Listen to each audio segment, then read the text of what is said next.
Good evening, brothers and sisters.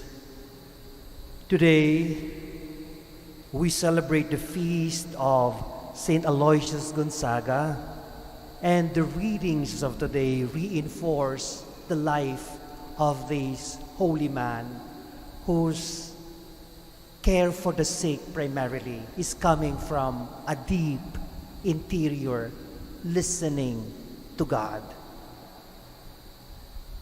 In the first reading, very interestingly, like our time, during the time of the people of God, a lot of the people were presenting themselves to be the true God.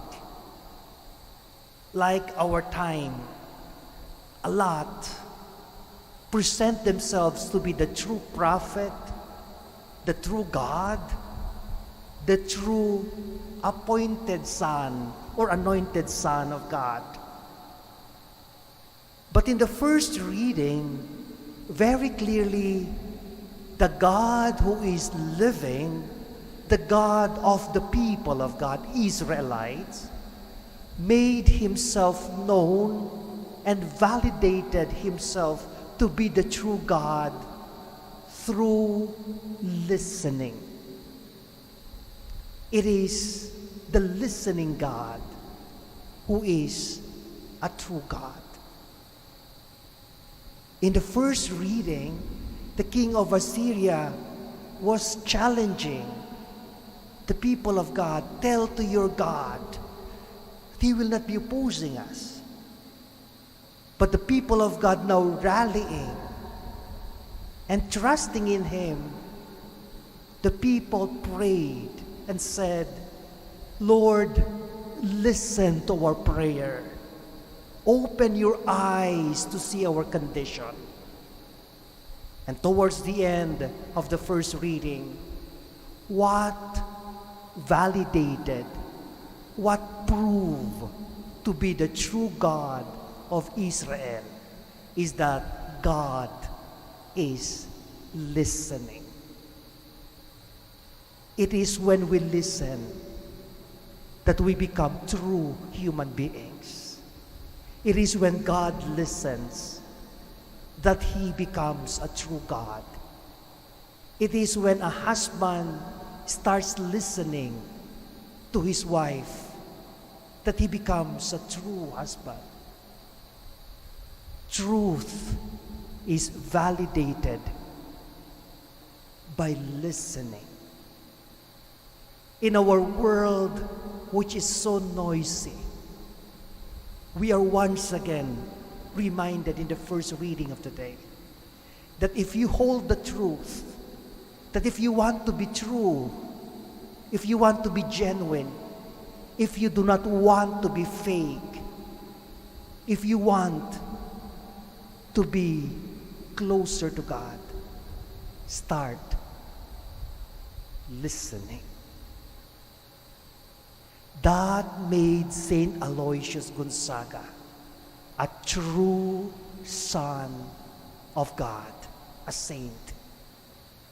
Before he would go to his apostolate, he would always spend a lot of time through interior prayer, listening to God.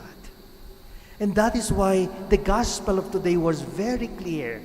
Jesus was saying, do not give to the dogs anything that is holy, or do not give the pearl to the swine. In order for us to better understand this, during the time of Jesus, the dogs and the swines, the pigs, are considered to be unclean animals. And if you want to put down somebody else, you call them, you are a dog, you are a pig. Why? Because during the time of Jesus, they believed that dogs and pigs do not listen. They get so wild. They destroy. That is why Jesus is presenting to us the opposite of holiness is to be stubborn. The opposite to be a pearl in the kingdom is to be a close-minded individual. That is why Jesus invites us. If you want to be listened to, first listen.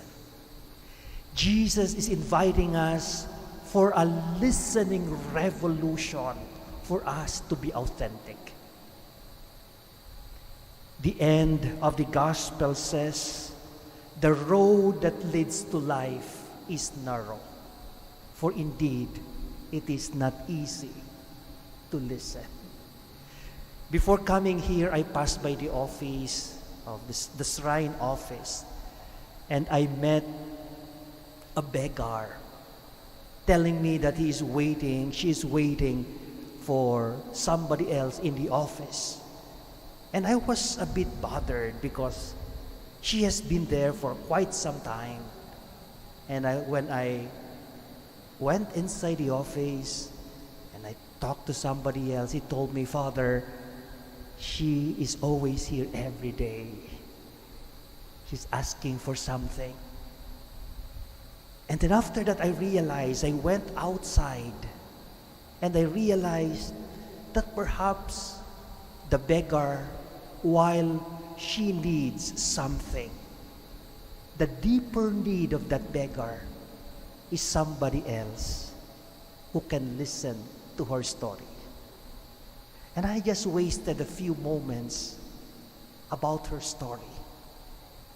I was not able to give something for her materially. But for a time, I listened to her. And when I listened to her, I knew something deep inside of her is being satisfied. And I learned a kind of a revelation of the true God in our midst. Karamihan sa mga tao ngayon, hindi na nila kailangan ang kausap. Ang mas kailangan ay yung taong makikinig at iintindi sa kanila. Sapagkat yun ang pagpapatotoo ng tao. Yun ang pagpapatotoo ng Diyos. Amen.